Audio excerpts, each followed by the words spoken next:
Namo Sangyang Adi Budaya, Namo Buddhaya. Halo teman-teman, kembali lagi di acara Budaisme. Episode kali ini berjudul Vinaya Pitaka. Namun, sebelum kita lanjut, laksana Punabawa atau terlahir kembali dalam Buddha, maka opening dan closing Budaisme juga dapat terlahir kembali. Sebelum cerita berlanjut, mari kita klik tombol subscribe dan nyalakan tombol lonceng. Hampiri zona nyaman, rilekskan diri, dan biarkan narasi kami menemani perjalanan Anda. Pada episode sebelumnya, telah dibahas mengenai Vinaya Pitaka, berisikan tata tertib bagi para biku atau bikuni.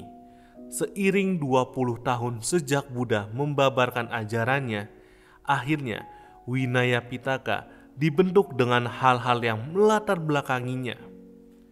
Alasan yang melatar belakangi Buddha membuat Vinaya Pitaka apa ya? Mengutip dari buku berjudul Anguttara Nikaya, Buddha menjelaskan, untuk tegaknya Sangha, untuk kebahagiaan Sangha, untuk pengendalian diri orang-orang yang tidak teguh, untuk kebahagiaan biku-biku yang berkelakuan baik, pelaksanaan sila yang murni menyebabkan kebahagiaan sekarang ini, untuk pelindungan diri dari asawa dalam kehidupan ini, karena banyak kesukaran dapat dihindarkan dengan tingkah laku moral yang baik, untuk perlindungan diri dari asawa yang timbul dalam kehidupan yang akan datang, atau asawa tidak timbul pada orang yang melaksanakan sila dengan baik, untuk membahagiakan mereka yang belum bahagia atau orang yang belum mengenal Dhamma akan bahagia dengan tingkah laku biku yang baik, untuk meningkatkan mereka yang berbahagia atau orang yang mengenal Dhamma akan bahagia melihat pelaksanaannya, untuk tegaknya Dhamma yang benar atau Dhamma akan bertahan lama bila Vinaya dilaksanakan dengan baik oleh para biku, untuk manfaat dari Vinaya atau Vinaya dapat memberi manfaat kepada makhluk-makhluk terbebas dari duka maupun nibbana. Nah, udah tahu kan alasan Buddha membuat Vinaya Pitaka? Mari kita lanjut. Vinaya Pitaka sendiri dibagi menjadi 3 bagian, yaitu Sutta Vibhanga, Handaka, dan Pariwara. Yang pertama, Sutta Vibhanga, yang berisi peraturan-peraturan bagi para biku dan bikuni, beserta kisah kejadian yang melatar belakangi ditetapkannya peraturan tersebut. Bagian ini terdiri atas Biku Vibhanga, yang berisi 227 peraturan yang dibagi ke dalam 8 kelompok pelanggaran. Kedua, Bikuni Vibhanga, yang berisi 311 peraturan yang serupa bagi para biku. 8 kelompok pelanggaran yang dimaksud Biku Vibhanga yaitu 1. 4 parajika. Pelanggaran terhadap 4 parajika yang akan menyebabkan dikeluarkannya seorang biku dari sangha dan tidak dapat menjadi biku lagi seumur hidup. Keempat pelanggaran yang dimaksud adalah berhubungan kelamin, mencuri, membunuh manusia, atau menganjurkan orang lain bunuh diri, dan mengaku dirinya telah mencapai tingkat kesucian atau kekuatan-kekuatan batin luar biasa yang sebenarnya belum dicapai. Yang kedua, 13 Sangha Disesa, terdiri atas 13 peraturan yang berkaitan dengan tidak terkendalinya nafsu terhadap lawan jenis. Yang ketiga, 30 Nisaggiya Paccittiya, merupakan peraturan yang berkaitan dengan keserakahan terhadap barang material. Biku yang melakukan pelanggaran harus melepaskan barang material pelanggaran yang telah diperolehnya. Yang keempat, dua aniyata, berisi peraturan yang sifatnya tidak pasti.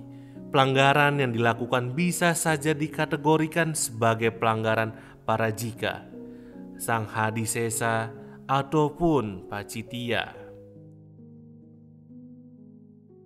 Yang kelima, 92 pacitya.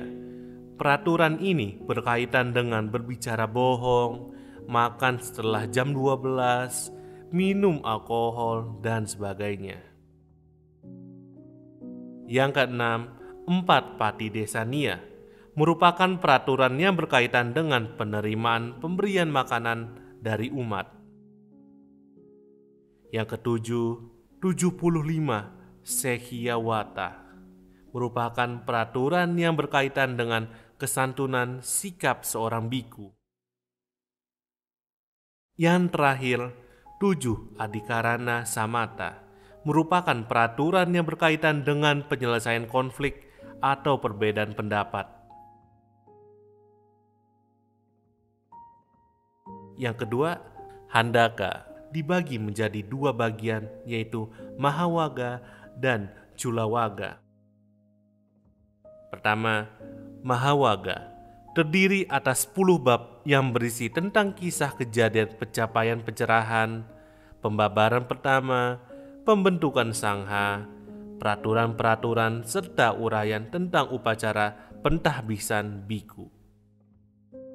Kedua, kitab culawaga berisi peraturan-peraturan untuk menangani pelanggaran-pelanggaran, tata cara penerimaan kembali seorang biku ke dalam sangha setelah melakukan pembersihan atas pelanggarannya, tata cara untuk menangani masalah-masalah yang timbul, berbagai peraturan yang mengatur cara mandi, pengenaan jubah, menggunakan tempat tinggal, peralatan, tempat bermalam, dan sebagainya. Yang ketiga dan terakhir, ada pariwara yang memuat ringkasan dan pengelompokan peraturan-peraturan winaya yang disusun dalam bentuk tanya jawab untuk dipergunakan dalam pengajaran dan ujian. Kitab pariwara berfungsi sebagai panduan atas peraturan-peraturan winaya. Sekian informasi yang dapat Budaisme sampaikan. Budayana TV sangat menghargai teman-teman yang sudah subscribe dan menonton. Semoga informasi yang disampaikan bermanfaat. Apabila terdapat kelalaian dalam penyebutan dan penamaan, mari kita bertukar opini di kolom komentar. Jangan lupa bangga mengetahui bersama. Namo Sang Hyang Adi Budaya, Namo Buddhaya.